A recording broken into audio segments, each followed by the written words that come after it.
بسم اللہ الرحمن الرحیم۔ اسلامک آؤٹ لک کے معزز ناظرین گرامی، السلام علیکم۔ آج کی کہانی تیمور بادشاہ اور بوڑھی عورت کے آنسو ہیں۔ امیر تیمور بادشاہ کی عادت تھی کہ وہ رات کے وقت گھوڑے پر پورے شہر کا گشت کر کے اپنی رعایا کا حال معلوم کیا کرتا تھا اور دوسرے روز ان کے متعلق فیصلے صادر کیا کرتا تھا۔ ایک روز حسب معمولی شہر میں چکر لگا رہا تھا کہ اس نے ایک غمناک آواز سنی۔ وہ آہ و بکا کی طرف متوجہ ہوا۔ ایک بڑھیا رو رہی تھی اور برگاہ خدا میں رو رو کر ہمارے بادشاہ اور وزیر کو خدا کی ذات موت دے دے اور قاضی شہر کی عمر دراز کر۔ بادشاہ اس حیرت انگیز دعا کو سن کر بڑا پریشان ہوا۔ کافی دیر سوچتا رہا کہ بڑھیا سے کس طرح معلوم کرے کہ وہ بادشاہ اور وزیر سے کیوں اس قدر نالاں ہے کہ ان کی موت چاہتی ہے، اور قاضی سے اتنی خوش کیوں ہے جو اس کی لمبی عمر کے لیے دعا گو ہے۔ کافی دیر بعد اس نے بڑھیا کے دروازے پر دستک دی۔ جب بڑھیا نے دروازہ کھولا تو بادشاہ نے نہایت بے چارگی اور مسکینی سے پوچھا کہ ہے نیک عورت، میں ایک مسافر ہوں، لیکن میں نے تمہاری عجیب و غریب دعا سنی ہے۔ کیا میں یہ پوچھ سکتا ہوں کہ تم بادشاہ اور وزیر سے اتنی مایوس کیوں ہو،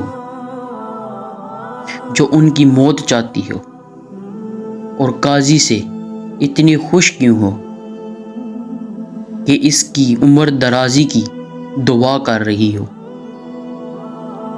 اس بڑھیا نے کہا، اجنبی، میں بادشاہ کی بیماری کے لیے اس لیے خواہش مند ہوں۔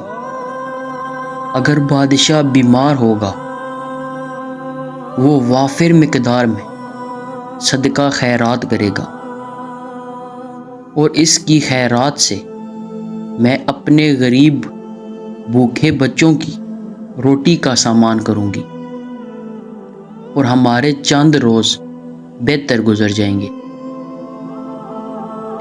وزیر کی موت کی اس کی وجہ سے خواہش مند ہوں کہ وہ نہایت نیک سیرت انسان ہے، اور میں چاہتی ہوں کہ اس کا خاتمہ نیک اعمال پر ہو جائے اور وہ رب العالمین کے دربار میں اعلیٰ مقام پائے اور نجات حاصل کرے، اور قاضی شہر کی درازی عمر کے لیے اس لیے دعا کرتی ہوں کہ وہ اپنی بدعمالیاں زیادہ سے زیادہ کر سکے، تاکہ اس کا ٹھکانہ جہنم کے علاوہ کوئی اور نہ ہو، اور قیامت کے روز اسے زیادہ سے زیادہ عذاب ملے۔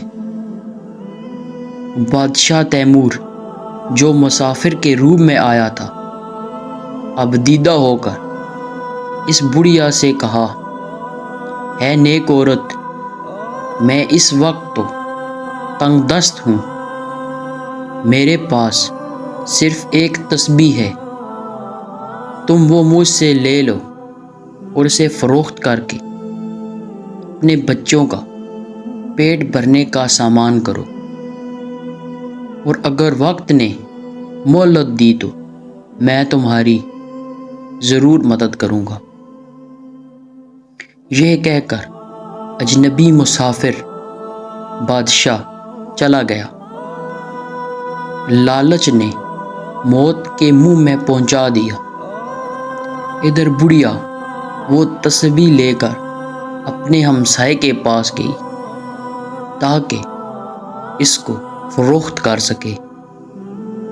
اس ہمسائے نے، جو ویسے تو سید تھا مگر پرلے درجے کا بخیل انسان تھا، جب تسبیح کو دیکھا تو اس کی رال ٹپک پڑی۔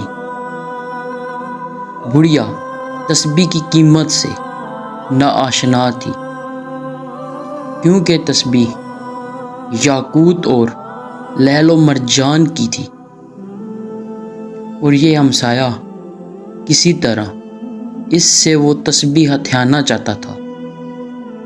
اس نے بڑھیا کے ساتھ الٹی چال چلی کہ یہ تسبیح تو میری ہے، اس کو کل کسی نے چرایا ہے اور میں اس کی تلاش میں تھا، اور اب مجھے پتہ چلا کہ یہ تم نے چرائی ہے۔ میں اب تم پر مقدمہ دائر کروں گا۔ بڑھیا گھبرا گئی اور بولی، میں بالکل بے قصور ہوں، یہ تسبیح تو مجھے ایک اجنبی نے دی تھی، میں نے ہرگز نہیں چرائی۔ اس سید ہمسائے نے موقع سے فائدہ اٹھایا اور کہنے لگا، اچھا، اگر تو تم نے یہ تسبیح نہیں چرائی تو یہاں سے بھاگ جاؤ، میں تم پر ترس کھا لیتا ہوں کہ تمہیں عدالت میں نہیں کھینچتا۔ بڑھیا نے اسی میں آفت جانی اور اجنبی کو کوستی اپنے گھر چلی گئی۔ اگلی رات امیر تیمور پھر حسب معمول گشت پر نکلا اور بڑھیا کے محلے میں آیا۔ اس نے بڑھیا کے گھر سے پھر وہی دعا سنی جس میں بادشاہ کی بیماری، وزیر کی موت اور قاضی وقت کی درازی عمر کا ذکر تھا۔ بادشاہ نے بڑھیا کے گھر کا دروازہ کھٹکھٹایا۔ بڑھیا اس کو دیکھتے ہی اس پر برس پڑی اور اس کے منہ میں جو آیا کہتی چلی گئی۔ جب اس کا غصہ بہت زیادہ ہو گیا تو بادشاہ نے اسے اصل واقعہ سنانے کو کہا۔ بڑھیا نے اپنے پڑوسی والا سارا قصہ سنا دیا۔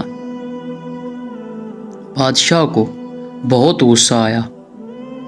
اس نے بڑھیا کو بتایا کہ میں اجنبی نہیں بلکہ بادشاہ وقت ہوں، اور میں نے تمہاری ضرورت پوری کرنے کی غرض سے تمہیں اپنی قیمتی تسبیح دی تاکہ تم اپنے بچوں کا پیٹ بھر سکو، مگر تمہارے ساتھ تمہارے بخیل پڑوسی نے بڑی زیادتی کی ہے اور اس کی سزا اسے ضرور ملے گی۔ اگلے روز بادشاہ نے بڑھیا اور اس کے بخیل پڑوسی کو اپنے دربار میں طلب کر لیا۔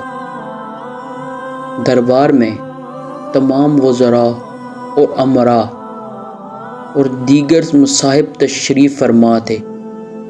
بادشاہ نے بڑھیا کو حکم دیا کہ ساری رودات سناؤ۔ بڑھیا نے شروع سے آخر تک ساری بات دربار میں پیش کر دی۔